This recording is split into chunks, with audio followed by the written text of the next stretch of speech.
నమస్తే, నేను మీ రాజేష్ వర్ధ. శేష సంకల్ప్ మినీ డైరీని మనకు పాల్వస్తున్నటువంటి రైతులు చాలామంది ఉన్నారు. అంటే దాదాపుగా ఒక 18 నుంచి 20 విలేజెస్ నుంచి మనం మిల్క్ కలెక్షన్ చేస్తూ ఉంటాం. ఈరోజు ప్రధానంగా ఒక వీడియో చేయడానికి మెయిన్ ఉద్దేశం ఏంటంటే, నిన్ననే ఒక రైతుది ఒక బర్రె చనిపోయడం జరిగింది. అంటే మామూలుగా ఒక 2 బర్రెలు 3 బర్రెలను మెయింటైన్ చేసే వాళ్ళ ఇంట్లో ఒక బర్రెను ఒక ఫ్యామిలీ మెంబర్తో సమానంగా చూసుకుంటారు. కానీ రైతు అంటే వహించినటువంటి చిన్న నిర్లక్ష్యం వల్ల ఆ బర్రె ప్రాణాన్ని కోల్పోయింది. దీనికి రీజన్ ఏంటంటే, వాళ్ళ ఇంట్లో చిన్న ఫంక్షన్ ఉంటే ఆ బిర్యానీ అన్నాన్ని ఆ బర్రెకి పెట్టడం వల్ల నెక్స్ట్ డే ఆ బర్రె చనిపోవడం జరిగింది. ఇలా చిన్న చిన్న తప్పులు చేయడం వల్ల తెలిసి తెలియక మూగజీవుల ప్రాణాలు పోతున్నాయి. కాబట్టి రైతులు ఇలాంటి చిన్న చిన్న విషయాన్ని కూడా అబ్జర్వ్ చేసి ఖచ్చితంగా బర్రెకి ఏదైతే పెట్టానో అదే పెట్టాలి. ఫీడ్ విషయంలో ఇది వేస్టేజ్ అవుతుంది కదా, ఇది మనం తినేదే కదా అని చెప్పి బర్రెకు పెడితే వాటి ప్రాణాలు కోల్పోయే పరిస్థితులు ముందు వస్తున్నాయి. కాబట్టి ఫీడ్ విషయంలో చాలా జాగ్రత్తగా ఉండాలి. అదేవిధంగా అన్నాన్ని కానీ ఈ బగారా రైస్ని కానీ ఏది పడితే అది బర్రెకు పెట్టడం వల్ల దాని లోపల డైజెషన్ ప్రాబ్లం రావడం వల్ల అది చనిపోవడం జరిగింది. గ్యాస్ ప్రాబ్లమ్స్ అవన్నీ జరుగుతాయి. కాబట్టి ఏది పడితే అది ఖచ్చితంగా బర్రెకు పెట్టకండి. అదేవిధంగా ఈరోజు వీడియో చేయడానికి ప్రధాన ఉద్దేశం ఏంటంటే, లక్షలు పెట్టి డైరీ ఫామ్లు పెడుతున్నారు, లక్షలు పెట్టి బర్రెను కొంటున్నారు. కానీ బర్రెను కొని మన రైతులు తల్లుని మర్చిపోతున్న పరిస్థితి చేస్తున్నారు. ఎందుకంటే ఈ రోజుల్లో ఒక చిన్న బండి కొంటేనే ₹1,00,000 బండి కొంటేనే ఇన్సూరెన్స్ అని చెప్పి అదని చెప్పి ఇదని చెప్పి ఇన్సూరెన్సులు చేయించుకుంటున్నారు. అదే 2 లక్షలు పెట్టి గుజరాత్కి వెళ్ళి, మహారాష్ట్రకి వెళ్ళి, బయట రాష్ట్రాల్లోకి వెళ్ళి బర్రెను తీసుకొస్తున్నారు కరెక్టే. కానీ దాని హెల్త్ విషయంలో ఎంతవరకు కేర్ తీసుకుంటున్నారు? ఇన్సూరెన్స్ చేయడం వల్ల ఎన్నో బెనిఫిట్స్ ఉన్నాయని చెప్పి ప్రతి ఒక్కరికి తెలుసు. కానీ ఇన్సూరెన్స్ ఎందుకు చేయించుకుంటలేరో ఒక్కసారి ప్రశ్నించుకోండి. ఖచ్చితంగా మీరు 1,50,000 2 లక్షలు పెట్టి బర్రెను తీసుకొచ్చే ముందు ఖచ్చితంగా అదనంగా 5,000 ఎక్స్ట్రా అవుతున్నాయని చెప్పి ఖచ్చితంగా బర్రెకు సంబంధించి ఇన్సూరెన్స్ చేయించుకోండి. దీనివల్ల పెద్ద మొత్తంలో ప్రాణాలు కోల్పోయినప్పుడు, అంటే బర్రెలు చనిపోయినప్పుడు మీకు ఆ ఇన్సూరెన్స్ డబ్బులు రావడం వల్ల పెద్ద భారం అనిపించదు. కాబట్టి ఈ యొక్క సజెషన్ని ఖచ్చితంగా తీసుకోండి.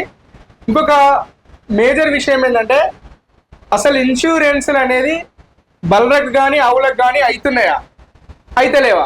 ఇదొక్కసారి ప్రశ్నించండి. మ్యాక్సిమంగా నాకు తెలిసినంత వరకు అయితే ఇన్సూరెన్స్లు అనేవి ప్రైవేట్ కంపెనీ వాళ్ళు కానీ గవర్నమెంట్ కానీ బర్రెలకు ఆవులకు చెయ్యట్లేదు.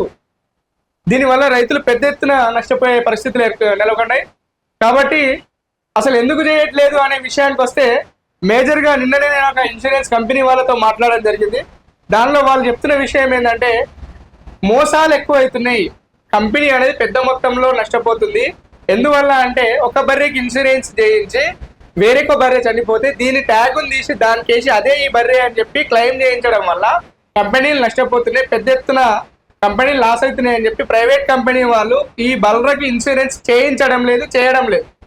కాబట్టి రైతులు దీనివల్ల నష్టపోయేది ఓవరాల్గా ఎవరు అంటే రైతు చేసిన మోసం వల్ల రైతే నష్టపోతున్నాడు.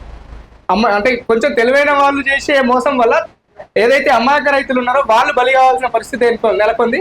కాబట్టి రైతులు ఇకనైనా మీరు ఒకసారి ఈ విషయాన్ని ఆలోచించి ఖచ్చితంగా ఇన్సూరెన్స్ అనేది ఏ బర్రెకైతే చేయిస్తారో ఆ బర్రెనే కనుక అది అంటే ప్రమాదానికి గురైనా చనిపోయినా దానినే క్లెయిమ్ చేయించుకోండి.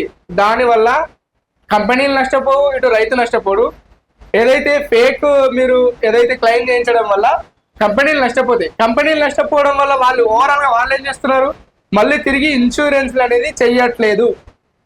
కాబట్టి ఒక్కసారి గుర్తుంచుకోండి, ఖచ్చితంగా ఇన్సూరెన్స్ ప్రతి రైతు ఒక ₹1,00,000 పెట్టి బర్రెను కొంటున్నాడంటే ఒక 4,000 అదనంగా చెల్లించి ఇన్సూరెన్స్ చేయించుకోవడం వల్ల చాలా లాభాలు ఉంటాయి. 4,000 ఎక్కువ అవుతున్నాయి కదా అని చెప్పి ఇన్సూరెన్స్ చేయించుకోకపోవడం వల్ల అది చనిపోయినప్పుడు పెద్ద మొత్తంలో నష్టపోవాల్సి వస్తుంది.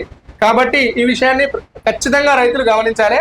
అదేవిధంగా శ్రేష్ఠ సంకల్ప్ డైరీకి మనకు పాల్వస్తున్నటువంటి రైతులకి నిన్న ఏదైతే బర్రె చనిపోవడం జరిగిందో ఆ రైతుకి నా వంతు సహాయంగా దానికి ఇన్సూరెన్స్ కానీ ఏది లేదు. కాబట్టి మనకు పాల్వసే రైతునే మనం ఆదుకోవాలి. కాబట్టి రైతు పక్షాన మనమున్న నాడు మన పక్షాన రైతు ఉంటాడు. కాబట్టి శ్రేష్ఠ సంకల్ప్ మినీ డైరీకి పాల్వస్తున్నటువంటి రైతు యొక్క బర్రె చనిపోవడం వల్ల ఆ రైతుకి నా వంతు కొంతైనా ఆర్థిక సహాయం చేయాలని చెప్పి నేను ఆ రైతుకి ₹5,000 చెక్ని అందివ్వాలనుకుంటున్నాను. ఆ చెక్ని అందించిన తర్వాత నెక్స్ట్ వీడియోలో మీకు వివరాలని మీకు అందజేస్తాను. కాబట్టి ఖచ్చితంగా ప్రతి రైతుకి ఇన్సూరెన్స్ అనేది తప్పనిసరిగా బలరకు కానీ అతనికి కానీ ఇన్సూరెన్స్ కంపల్సరీ చేయించుకోవాలి. పెద్ద పెద్ద ఇన్ఫ్లుయెన్సర్లు మోటివేటర్స్ ఆ వీడియో ఈ వీడియో అంటూ ఈ డైరీ ఫాము ఆ డైరీ ఫాము ఇన్ని బాలు గుజరాత్కి వెళ్ళి ఇస్తున్నా మహారాష్ట్రకి వెళ్ళి ఇస్తున్నా అని చెప్పి ఎంకరేజ్ చేసే కంటే ఎంకరేజ్ చేయడంలో తప్పంటలేను నేను. రైతుల్ని ఏ రకంగా మీరు అంటే ఏం చేస్తే రైతు మేలు పొందుతాడు, ఏం చేస్తే నష్టపోతున్నాడు, ఈ నష్టాలని ఒకసారి రైతుకు వివరించి ఇన్సూరెన్స్లు కూడా చేయించే ప్రయత్నం చేయండి. ఇన్సూరెన్స్ కంపెనీలు కొన్ని ఉన్నాయి ప్రైవేట్వి.